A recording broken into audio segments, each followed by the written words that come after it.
In 1467, as plague ravaged Austria, a Holy Roman Empress collapsed at only 32. She was Eleonore of Portugal, a southern princess exiled to a cold court, drained by endless childbirths and left to wither in solitude. Her passing slipped into silence, overshadowed by imperial affairs. Why did the queen of Europe's greatest empire meet such a forgotten end? Eleonore of Portugal was born in 1434. In the sun-drenched hills of Torres Vedras, a town cradled by vineyards and swept by the Atlantic winds. The Kingdom of Portugal in the 15th century was a place of brightness. Maritime ambition carried on sails, courtly rituals steeped in Iberian pride, and a culture woven from Arabic echoes, Christian fervor, and the sea's restless rhythm. For a child born into that atmosphere, life might have seemed a tapestry of light and promise. But for Eleonore, daughter of King Duarte I and Eleanor of Aragon, her path was never her own to weave. From her earliest days, she was less a girl than a promise, a knot of silk meant to tie two dynasties together. The cradle itself became a contract. Each lullaby whispered not only tenderness, but the expectation that she would be bartered like a jewel across borders. The chronicles say she was gentle in manner, with the olive-tinted complexion of the South and an ease in both poetry and piety. Yet even in childhood, her tutors would remind her that her smile was not merely her own. Every gesture, every lesson, every embroidered cloth she held was part of a greater design, to make her suitable, valuable, and expendable in the chessboard of Europe. Portugal at the time was outward-looking, ships pushing past Cape Bojador, dreams swelling of India and the Orient. Yet Eleonore's fate was not to sail, but to be sailed. Her body the vessel carrying treaties, her womb imagined as the anchor of alliances. The irony lingered. Though born in a nation of explorers, she herself would have no choice in where she traveled. As she grew into adolescence, the contrast around her deepened. The Lisbon court was alive with troubadours singing in Portuguese and Castilian, their verses thick with longing. Sunlight fell through Moorish arches, scattering on polished tiles of blue and white. Against this vibrant backdrop, Eleonore learned to hide her melancholy. She may have longed for a future with some measure of warmth, but history rarely allowed queens to dream in their own language. Marriage negotiations began before she reached womanhood. Envoys came and went, bearing whispers of foreign crowns, Aragonese cousins, Castilian princes, even distant realms. The young princess, barely more than a girl, lived under a shadow that stretched longer than any corridor of her father's palace. That shadow was diplomacy. The death of her father, King Duarte, when she was still a child, cast her further into uncertainty. Portugal itself was racked by regencies and disputes. In such storms, daughters became tools, their marriages tokens to secure favor abroad. Eleonore grew into a figure both precious and powerless, admired for her lineage, yet unable to steer her own course. If Portugal was a land of light, it also prepared her for exile. The sun she knew would one day become a memory she could never reclaim. In the warmth of Iberia, she carried a hidden frost, the knowledge that she was destined to leave. The chroniclers did not record her private thoughts, but one can imagine. The girl gazing from castle terraces toward the horizon, watching ships vanish into mist, knowing she too would be sent away like cargo. The difference was that sailors chose adventure. She would be chosen for it. By her teenage years, the question was not if, but when she would be dispatched into the machinery of empire. Her beauty and birthright were praised, but always with a transactional undertone.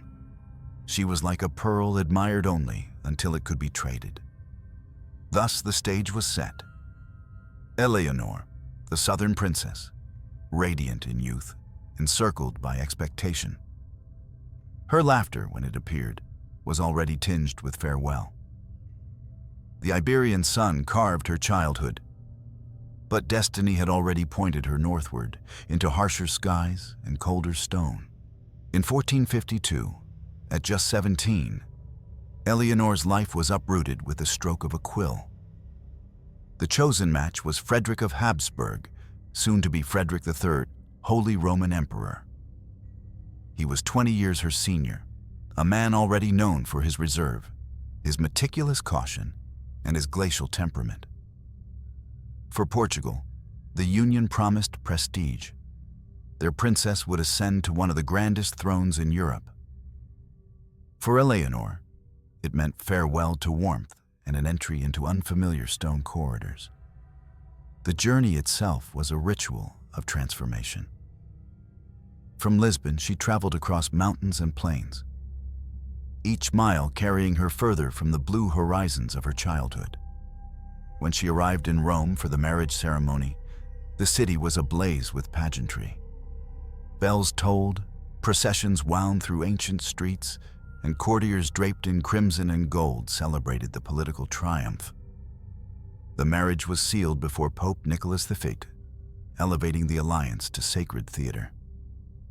Yet within that splendor, the young bride stood as both ornament and sacrifice, adorned in silk but inwardly trembling. The court chroniclers described the ceremony with triumphal tones, how the Portuguese princess dazzled in her jewels, how Frederick appeared solemn beside her, how Rome itself bowed to the spectacle. But what went unwritten was the silence of a girl exiled in plain sight. For Eleonore, the applause must have sounded like waves crashing against rocks, loud, unstoppable, and indifferent to the small figure caught in their spray. Marriage was not the end of her journey, but its beginning. After Rome, she followed Frederick north, deeper into the empire's heart. Gone were the sun-washed patios and tiled courtyards of Iberia. In their place rose gray fortresses, their towers stabbing at the winter sky. The Austrian climate was not merely cold in temperature, but in character. Damp, severe, and suspicious of outsiders. To Eleonore, each gust of alpine wind felt like an unwelcome hand pressing against her chest. Frederick himself did little to ease her transition. Reserved by nature, he treated marriage less as partnership and more as protocol fulfilled. His interests lay in administration, coinage, and the slow chess of politics. The warmth a 17-year-old bride might have sought in her husband was instead replaced by calculation and distance. Their union, though solemnized in grandeur, began as a frostbitten silence. At court, the young empress was greeted with curiosity, even suspicion. Her Iberian manners, her language, her preference for southern foods and music, all marked her as foreign. Whispers traveled through corridors, cloaked in courtesy but edged with disdain. Some called her the Portuguese, as though her title of empress were less significant than her origin. In the great feasting halls, laughter rolled in German tongues, leaving her words stranded like ships unable to dock. Letters attributed to her speak of longing, the aching nostalgia for her homeland, the yearning for family left behind. She wrote of loneliness in the emperor's castles, of the alien customs that pressed upon her, and of the gnawing isolation of being a queen without a circle of kin. Her life, though gilded in title, unfolded like a candle burning in a draught, its flame flickering in constant threat of extinguishment. Symbolically, her marriage became a crossing of seasons. She had left behind a perpetual summer and stepped into a permanent winter. The Iberian sun was now only memory, stored like pressed flowers in a hidden book. In Austria, her days passed beneath vaulted ceilings heavy with shadow, her footsteps echoing in halls too wide for comfort. The political union was successful. Portugal and the Holy Roman Empire were bound more closely than before. Yet the personal cost was steep. For Eleonore, the marriage was a threshold crossed with no return. She had walked out of the garden of her youth into a labyrinth of stone, where affection was scarce, and the air itself seemed colder for being unloved. Frederick III was a man of stone, patient, impenetrable, and painfully slow in every decision. To those who served him, he seemed less a sovereign than a glacier, steady, enduring, but offering no warmth to those who lived in his shadow. For Eleonore, the marriage to such a man meant not companionship, but confinement in a house where affection was rationed more tightly than bread in famine. Contemporaries described Frederick as deliberate to the point of paralysis.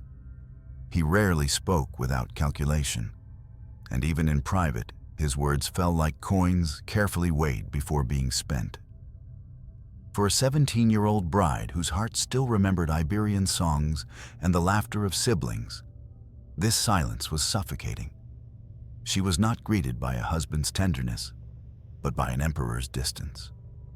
The man beside her was more sovereign than spouse, more mask than face.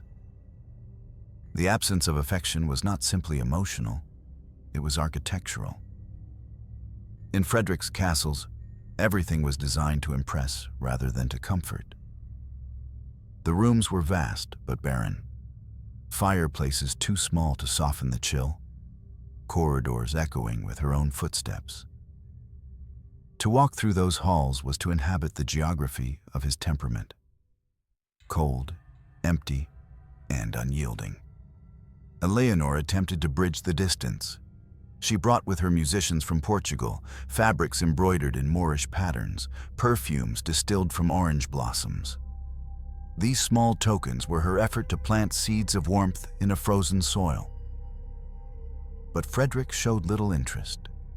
He preferred the austere rituals of the Habsburg court, where frugality was disguised as virtue and where laughter was often regarded with suspicion. Her gifts wilted like flowers pressed between unread pages.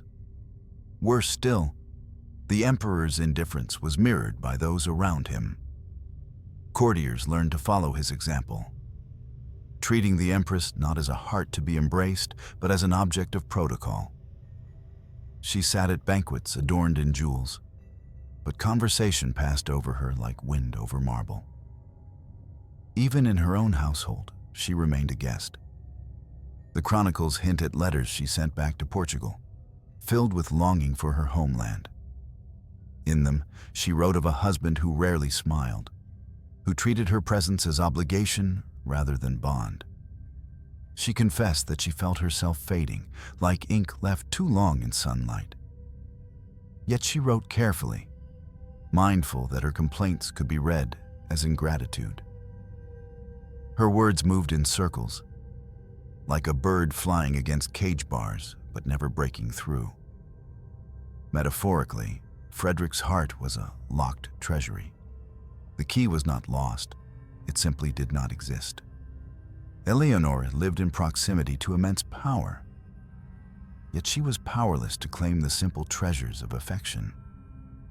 The emperor's gaze was fixed on politics, on coinage, on his motto A-E-I-O-U, a cryptic inscription he carved everywhere, symbolizing his belief in Austria's universal destiny.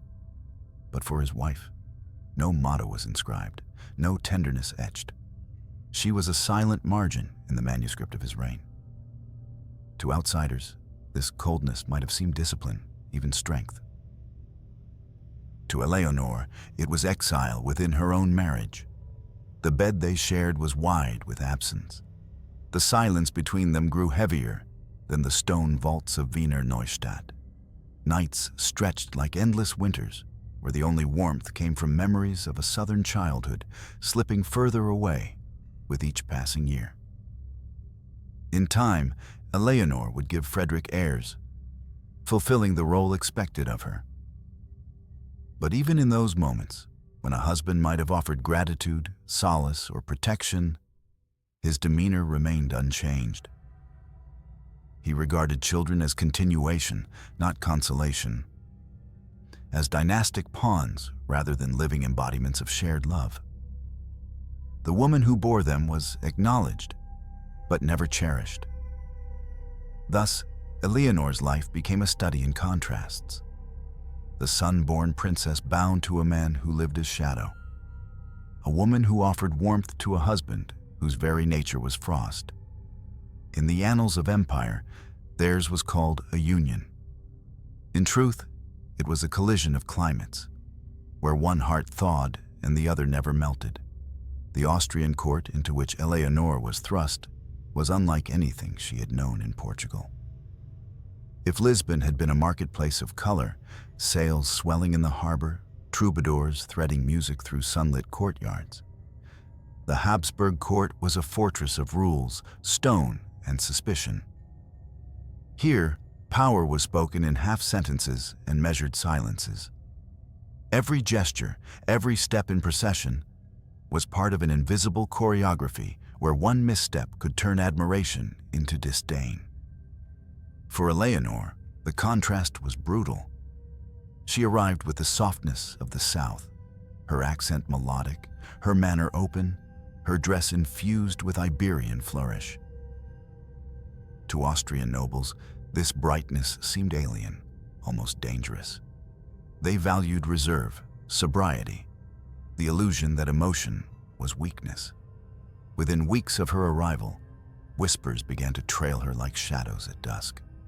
The foreigner, the Portuguese bride, too warm for these northern halls. At banquets, she sat in places of honor, yet the space around her felt colder than the stone walls. Courtiers addressed her with courtesy but little warmth, their words polished but edged. They spoke of lineage, of alliances, of coins and campaigns, yet seldom asked after her comfort. In their eyes, she was an ornament, a seal on a treaty, not a queen with a beating heart. The court was divided into factions, each vying for influence with Frederick. In such a climate, Eleanor's presence was less a bridge than a liability. Some regarded her as a spy for Portugal, others as an unnecessary burden. In reality, she was neither, merely a young woman longing for acceptance. But politics rarely sees innocence. It carves suspicion out of silence. Her attendants from Portugal were gradually dismissed, replaced by German-speaking women who followed the rigid codes of Austrian propriety. What had once been companionship now became surveillance. In her chambers, once filled with the scent of orange blossom and embroidered tapestries, the air turned stale. She was surrounded by watchful eyes, but deprived of sympathetic ears. Even in privacy, she was never free. The architecture of the court mirrored her isolation. The imperial palaces were vast but labyrinthine, with galleries that seemed designed to disorient. In winter, drafts seeped through stone walls, extinguishing candles and chilling every corridor. To Eleonore, these spaces felt less like homes than prisons, rooms that swallowed sound, staircases that led only deeper into silence. The cheerful courtyards of Portugal were a memory that mocked her with their absence. Her attempts to introduce touches of her homeland were politely tolerated, then quietly erased. A Portuguese musician dismissed for indiscipline. Recipes from Lisbon kitchens deemed too rich for the emperor's table. Even the vibrant colors of her dresses were gradually replaced with darker fabrics chosen by her ladies-in-waiting, until the queen herself seemed dressed in mourning for the life she had left behind. The language barrier compounded the distance. Though Eleonore spoke some German, her words carried the melody of Iberia, and her thoughts flowed more easily in Portuguese or Castilian. In councils and ceremonies, the foreignness of her tongue became yet another mark of difference. Misunderstandings bred mockery, hesitations bred contempt. Words that once brought music now only deepened her loneliness. Eleanor's isolation was not only personal, but political. Frederick himself did little to elevate her role. Unlike some empresses who acted as intercessors, patrons, or mediators, Eleonore was kept at the margins. She did not preside over charities, nor was she entrusted with diplomacy. The emperor's coldness ensured her invisibility. She was present in portraits, in ceremonial processions, in christenings of children, but absent in the substance of rule. To the courtiers, this invisibility confirmed their prejudice. They judged her as passive, irrelevant, incapable of wielding influence. Yet they overlooked the truth. She was made invisible by design. Her husband's indifference and the court's suspicion had reduced her to a shadow. Even when she walked in gardens or attended Mass, she was seen but not acknowledged, like a ghost haunting the edges of power. Metaphors of exile abound in her life. Though she lived in the very heart of empire, she was as distant from belonging as if she had been marooned on an island. She was surrounded by voices, but starved of dialogue, encircled by grandeur, but stripped of agency. The court was not merely a stage where she failed to perform. It was a theater that had no role for her at all. Some chroniclers suggest she sought solace in letters to her family in Portugal, her ink carrying fragments of longing across mountains.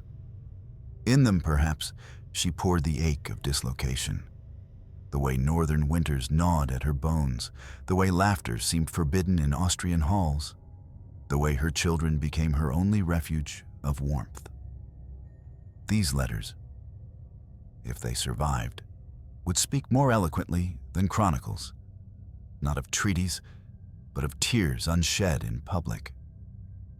The loneliness was compounded by grief. Eleonore's repeated pregnancies, many ending in loss, drained her strength and spirit. In a court where fertility was valued above all else, every miscarriage or infant death was another scar on her reputation, another whisper that the foreign bride was failing. Yet even in her suffering, sympathy was scarce. Nobles who had never risked childbirth themselves judged her silently, as though the survival of infants lay solely in her hands. Thus, the court became not only her stage of exclusion, but also her tribunal of judgment. Each day she endured was another performance in which she played the role of queen, while being denied the dignity of womanhood. The Empress of the Holy Roman Empire was, in truth, a captive in plain sight. Her crown heavy not with jewels, but with solitude. If history is often written by the victors, Eleonore's life reveals the histories unwritten, the defeats endured quietly, without armies, in chambers where the only battle was against silence itself.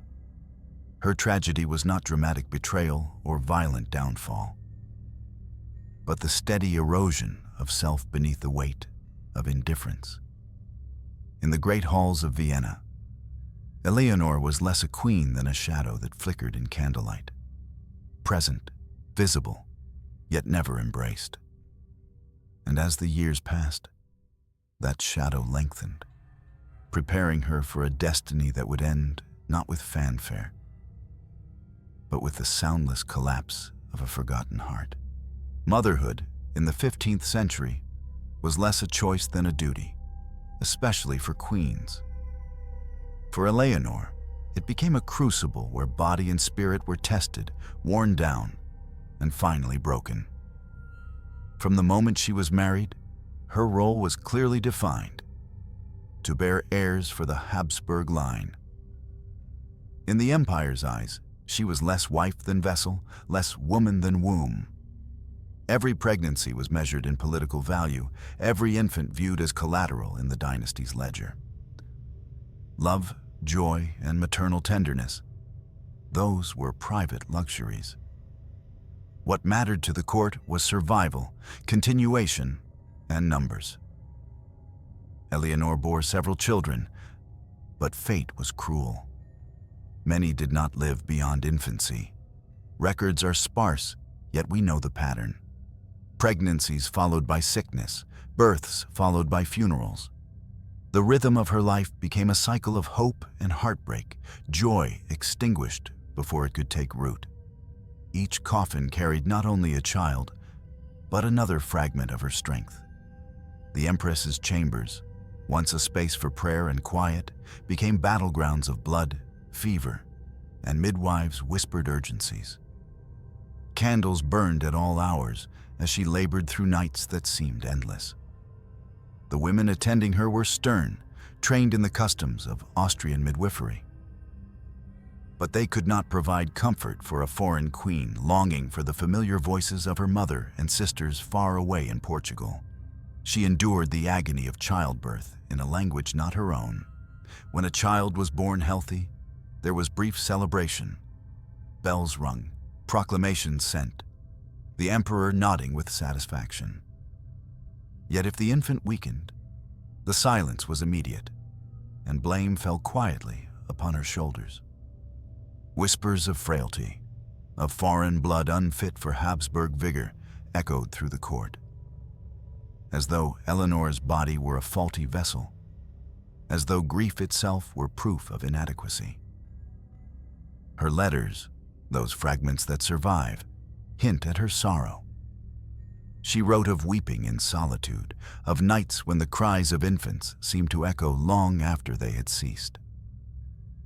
To lose a child is to lose a piece of oneself, and she lost more than one.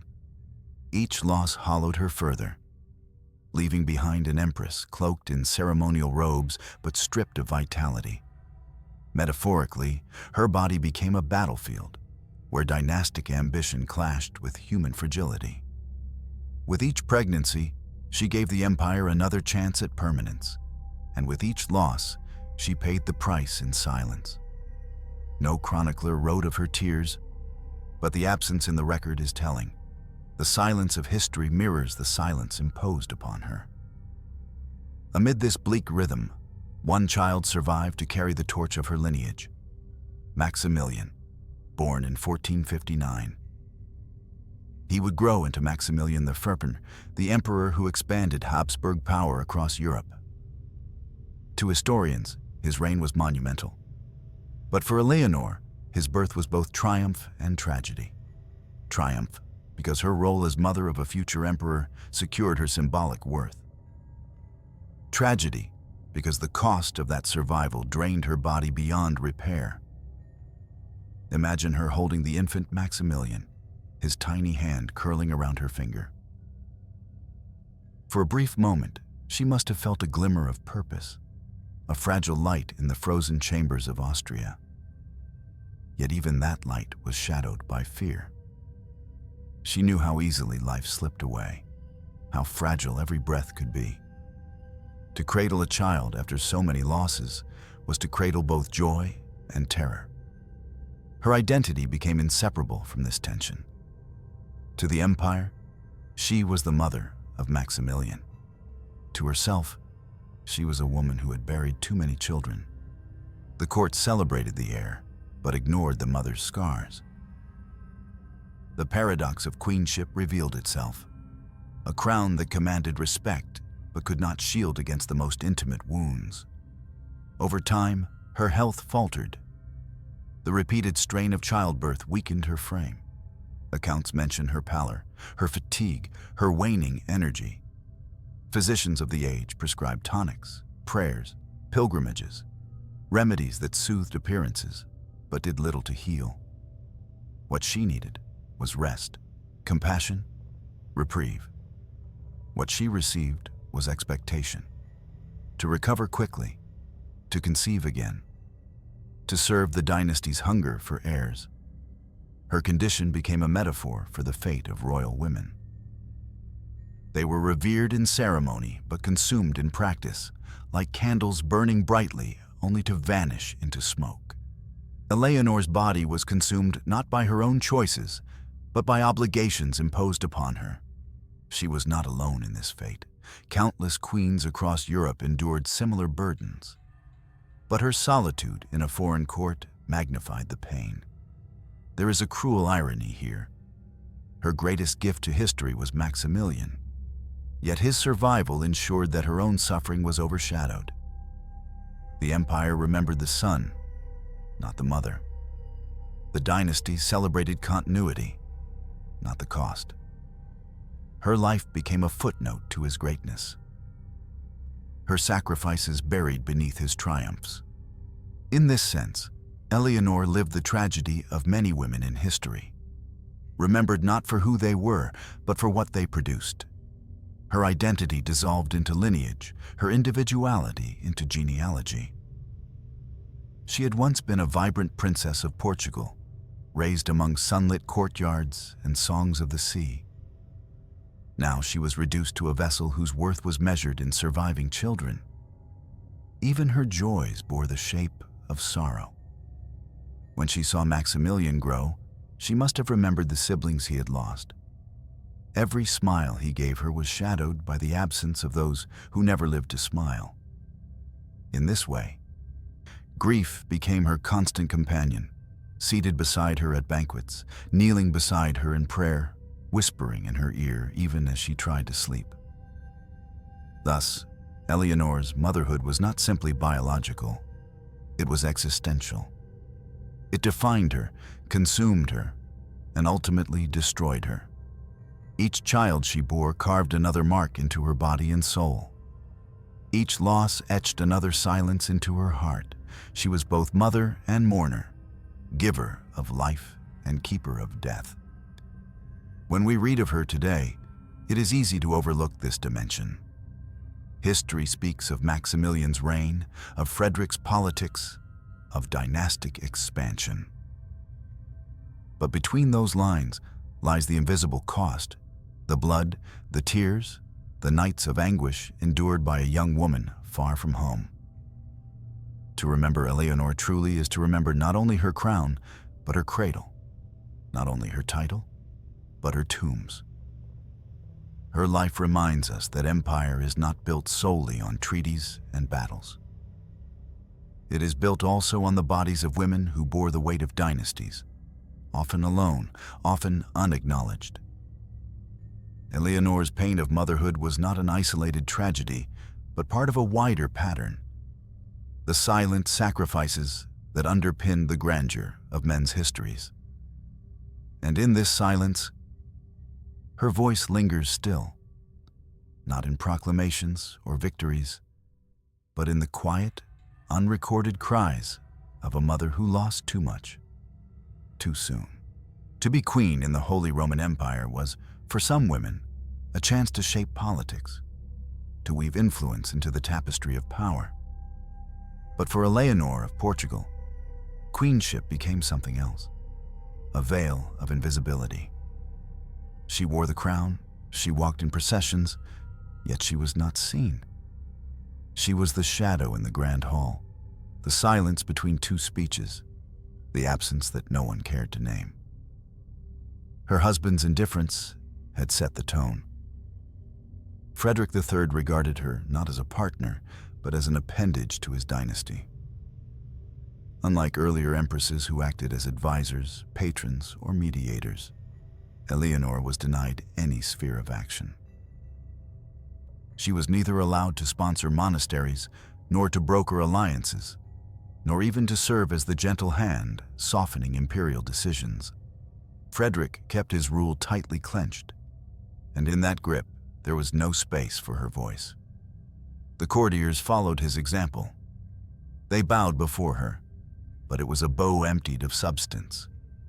Behind her back, she was the Portuguese, a title uttered less with admiration than dismissal. Her presence at ceremonies was noted, her absence barely remarked upon. When she walked into a chamber, conversations did not pause. She existed, but she did not matter.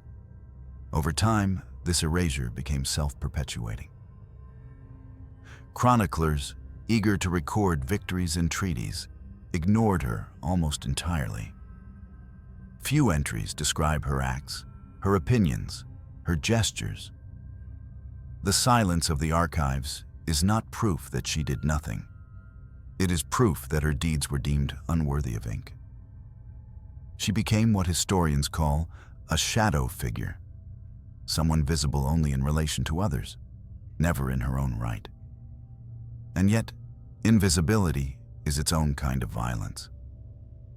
To be forgotten while still alive is a wound that festers unseen. Eleonore bore that wound daily. She had left behind a homeland that had sung her name, only to arrive in a place where her name dissolved into murmurs.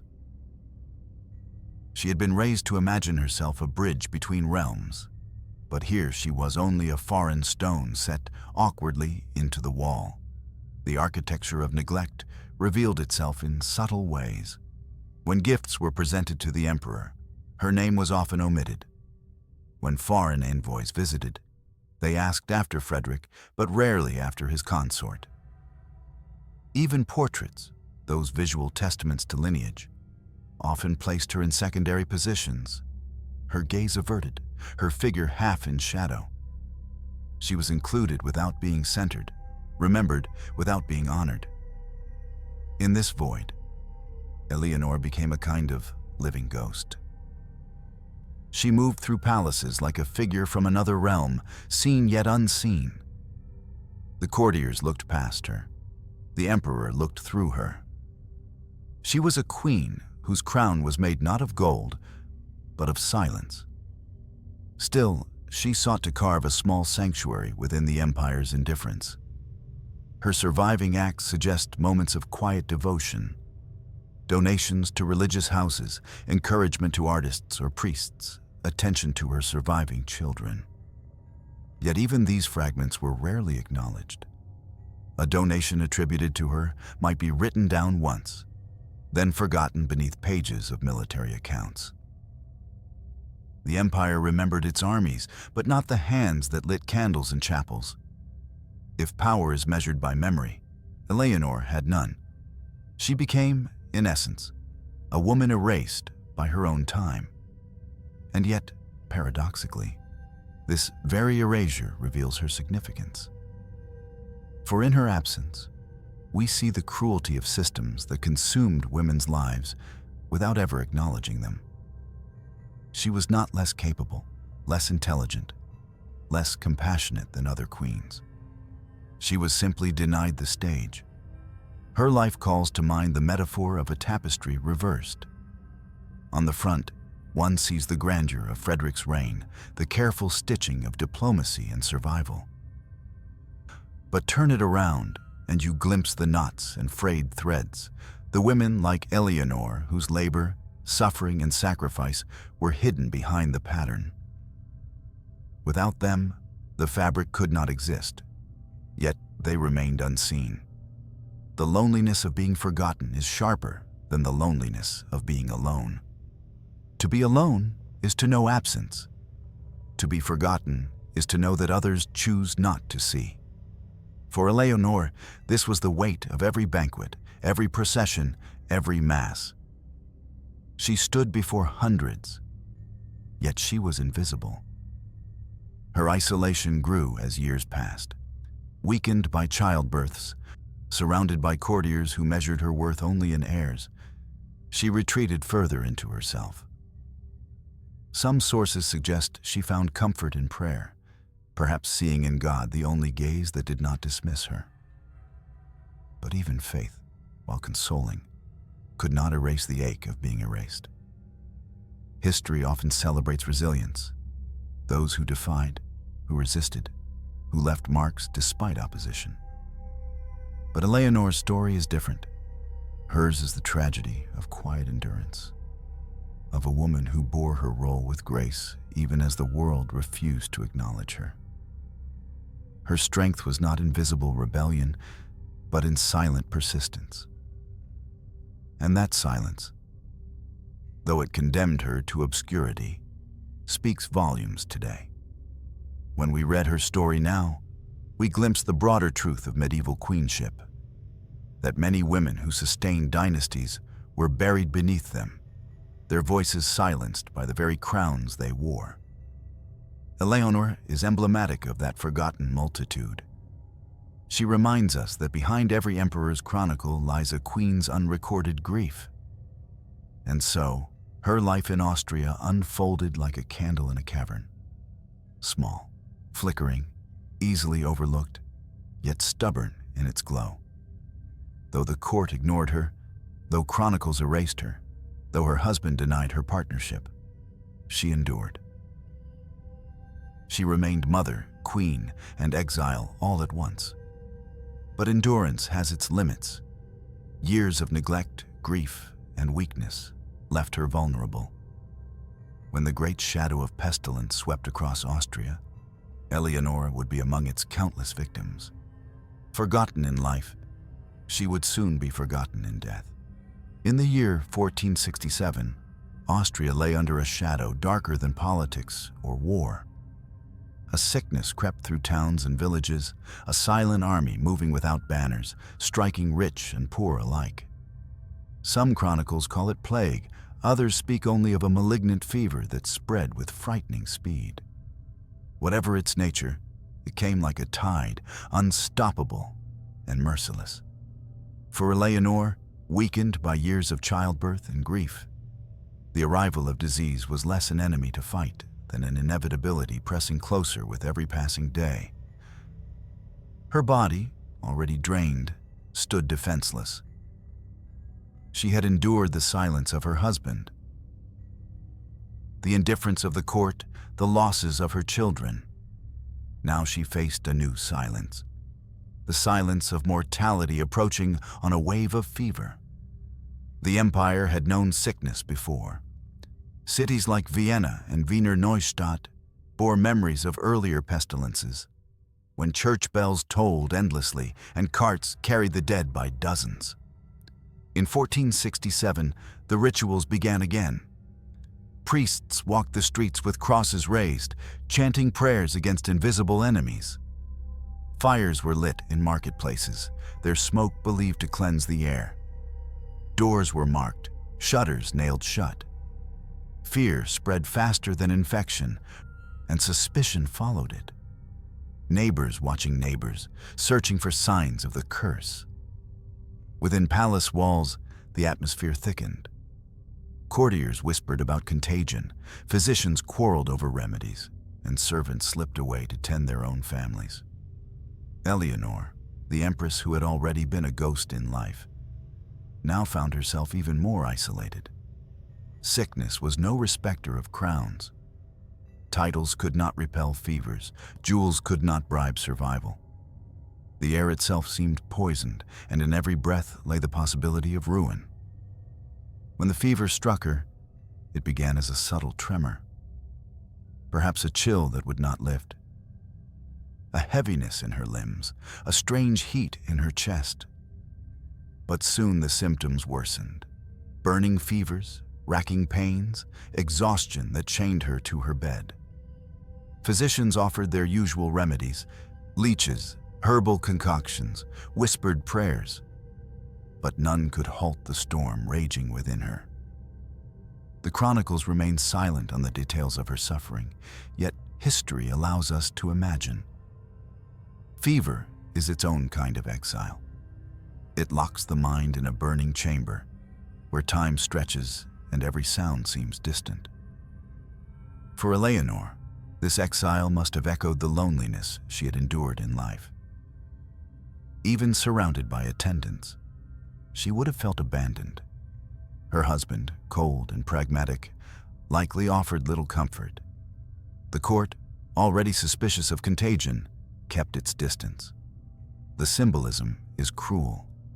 She, the queen who had been invisible in health, became untouchable in sickness. No one dared to draw near.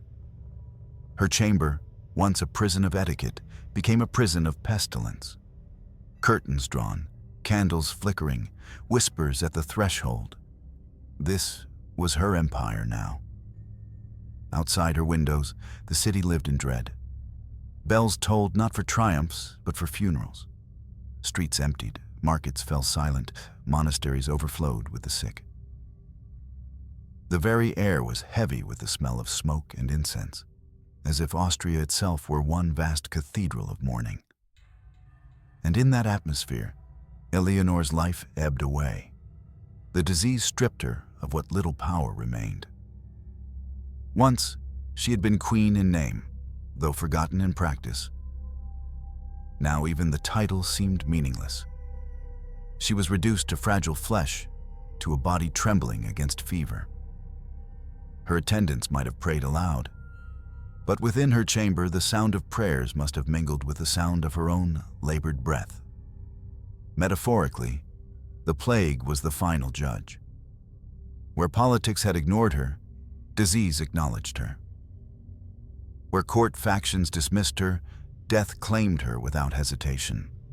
It was the great equalizer, indifferent to crowns and coats of arms. For Eleonore, who had spent her life unseen, the plague saw her clearly, and it did not pass her by. The chronicles mark only the date, September 3rd, 1467, at Wiener Neustadt. The details of those last hours are absent, but one can imagine. The Empress lying in her chamber, skin clammy with fever, eyes clouded with delirium. Perhaps she spoke in Portuguese, calling for her mother or whispering prayers from childhood. Perhaps her last thoughts were of the sea, of Lisbon's sunlit courtyards, of songs she had not heard in years. Alone, far from home, she surrendered to the illness that had already taken so many. Her death was not met with grandeur. There were no elaborate eulogies, no processions across Europe. The empire had larger concerns: political disputes, the constant struggles of survival, the next negotiation on the chessboard of power. Eleonore's passing was noted, then brushed aside. Even in death, she was treated as she had been in life, acknowledged briefly, then forgotten. Yet for those who pause to remember, her death carries symbolic weight. She was a woman consumed by the expectations of empire, and in the end, she was consumed by the same forces that haunted her life: silence, neglect, inevitability. The plague was only the final chapter of a tragedy long in the writing. To picture her last days is to picture a candle burning low in a drafty chamber. The flame flickers, the wax runs thin, shadows dance against the walls. Outside, storms rage, but inside the flame fights its final battle. And then, without fanfare, it dies. On the 3rd day of September, 1467, the bells of Wiener Neustadt tolled for a queen. Yet their toll was faint, almost indifferent, drowned by the larger chorus of death that accompanied the plague. Among the many who perished, one name passed quietly: Eleonore of Portugal, Empress of the Holy Roman Empire. At only 32, she slipped from the world, her passing more like a whisper than a proclamation. Her chamber in Wiener Neustadt was a theater of contrasts. Heavy curtains kept out the late summer sun, but could not keep out the oppressive air. Candles burned in corners, their wax dripping like tears. Shadows stretching across bare stone walls. Servants moved softly, as though fearful of waking death itself. The air smelled of incense, vinegar, and smoke, the futile remedies of an age that mistook ritual for cure. Eleonore lay in the bed that had borne witness to her final struggle. Fever had carved hollows into her face, leaving her once vivid features pale and translucent. Her breath was shallow, her pulse fragile, as if her body had already begun to retreat from the world. Around her, attendants prayed in Latin, their voices rising and falling like waves. But their words could not pierce the silence closing in around her. The emperor was absent. Frederick III, pragmatic as ever, remained at a distance, fearful of contagion, unwilling to linger by her side. In this abandonment, Eleonore's marriage found its cruel conclusion. She had been ignored in life, and she was forsaken in death. No hand of comfort rested on hers, no husband bent to whisper farewell. She died as she had lived, alone in a crowd, invisible in the heart of empire. Her children, still young, were likely kept away from her sick room. Maximilian, not yet 10, would grow into greatness, but as a boy, he was shielded from the sight of his mother's decline. Thus, Eleonore's final hours were robbed even of maternal solace. The little faces that might have offered her comfort were absent. The voices of her children did not accompany her into eternity. One can imagine her final thoughts drifting not to Austria, but to Portugal. Perhaps she saw in her mind the whitewashed walls of Lisbon, the blue tiles catching sunlight, the ocean stretching boundless beyond the horizon. Perhaps she heard again the songs of her youth, the cadence of her native tongue, the laughter of siblings she had left behind. Death often returns us to the landscapes of memory. And for Eleonore, those landscapes were far from Wiener Neustadt. Her death was a paradox. She was empress, yet she died with less ceremony than a minor noble. Her passing warranted little more than a note in the chronicles. The Empress Eleonore departed this life. No elegies linger, no monuments proclaim her story. Her grave was overshadowed by the dynastic machinery that continued without her. She became another name in a ledger, another casualty in a season of pestilence. In symbolic terms, her end was the final consummation of her life's tragedy. She had been a woman displaced, a queen dismissed, a mother drained. Now she was a corpse unattended, a death unadorned. The silence that had haunted her days became her shroud. And yet, even in that silence, there is meaning. Eleonore's death reveals the fragility of the human body against forces larger than itself: disease, neglect, political indifference. It shows how queenship, for all its grandeur, could not guarantee dignity in life or death. To die alone in a palace was no less lonely than to die in a peasant's hut. The crown did not shield her from solitude. If anything, it deepened it. Her funeral, if it can be called that, followed the customs of necessity rather than the rituals of reverence. In times of plague, burials were hurried. Priests mumbled prayers, coffins were lowered quickly, earth shoveled in haste. The fear of contagion outweighed the desire for honor.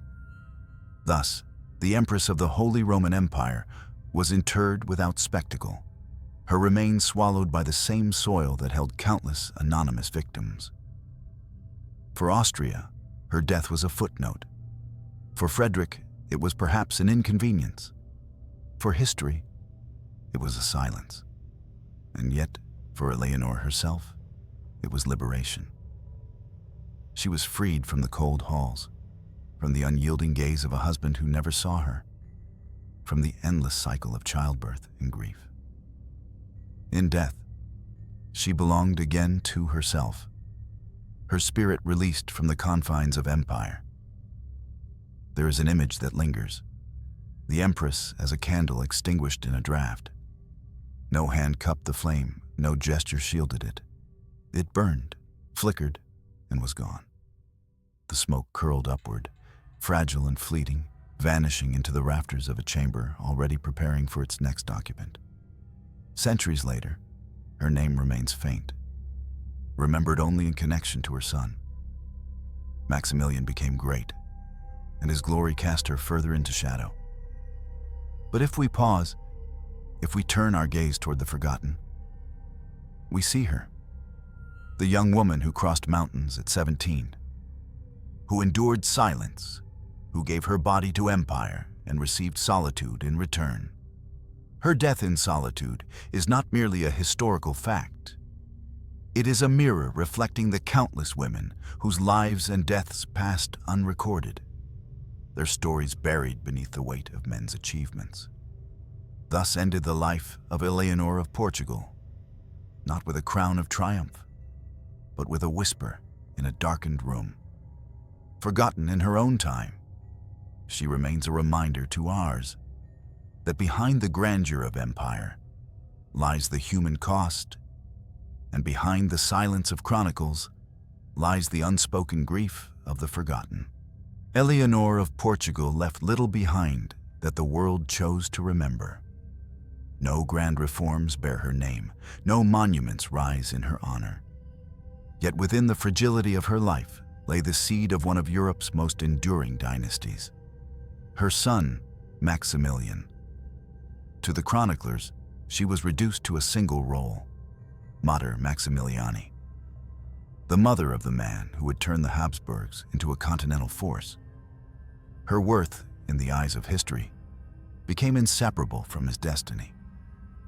He carried the empire into a new age, marrying Burgundy, weaving alliances, and laying the foundation of a dynasty that would stretch across centuries. But in celebrating his triumphs, historians allowed his mother to fade into the background, as though her body had not paid the price for his survival. This is the paradox of Eleonore's legacy. It exists, but not in her name. Her blood ran in the veins of emperors, kings, and queens, yet her own story dissolved like ink in rain. She became an invisible root, nourishing a tree whose branches she would never see. And yet, there is something enduring in invisibility. Her life may not have been etched in marble, but it was inscribed in flesh and lineage. Every treaty Maximilian signed, every throne his descendants ascended, bore silent testimony to the woman who died young, who endured solitude, who gave life even as her own was drained away. Still, the fragility of her memory reflects the cruelty of her era. Women like Eleonore were remembered not for themselves, but for what they produced. Their individuality was consumed by genealogy, their voices drowned by the proclamations of men. Her legacy is a reminder that greatness is often built on the unacknowledged sacrifices of the forgotten.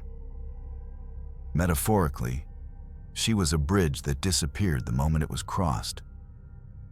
Without her, Maximilian would not have been.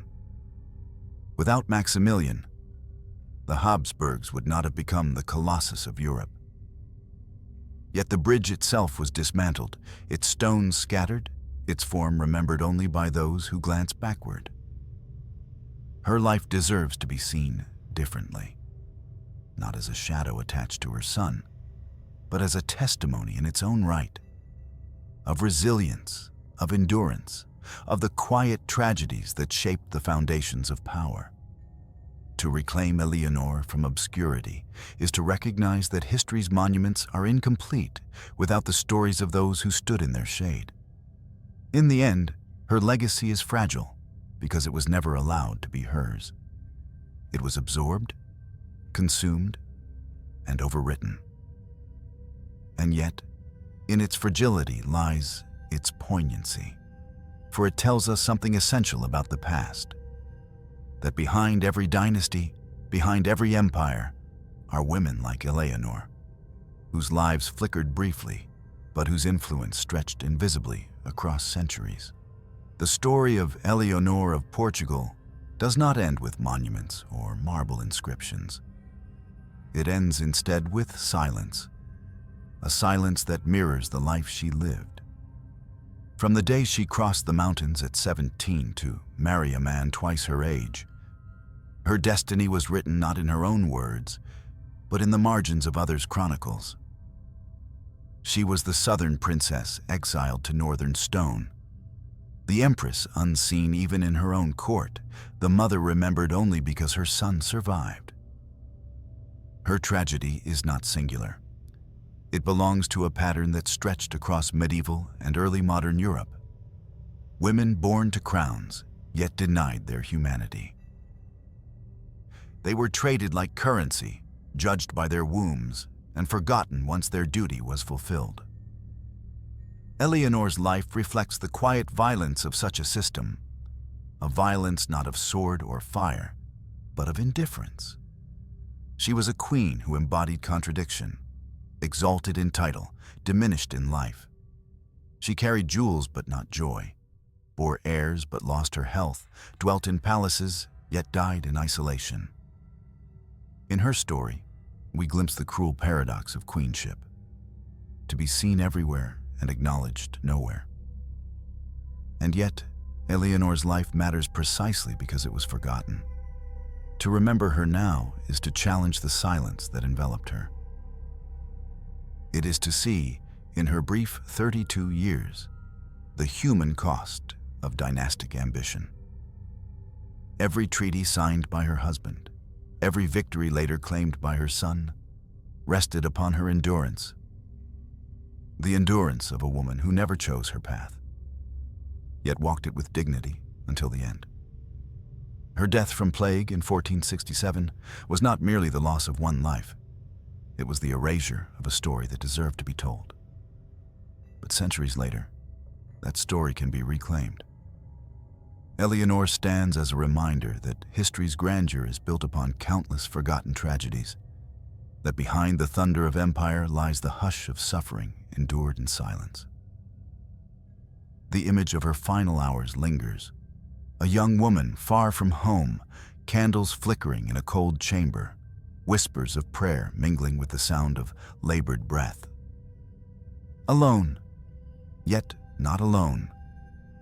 For in that moment she carried the weight of every forgotten queen, every woman erased by history's indifference. To speak her name now is to give her back what was denied. Memory. Eleonore of Portugal, Empress and exile, mother and mourner, victim and witness. Her life reminds us that crowns can be cages, that palaces can be prisons, and that even the mightiest empires are built on fragile human hearts. And perhaps this is the true lesson of her story, that power without compassion corrodes, that silence can wound more deeply than swords, and that the forgotten deserve remembrance as much as the celebrated. Eleonore's tragedy is not only her own, it is the tragedy of history's silence.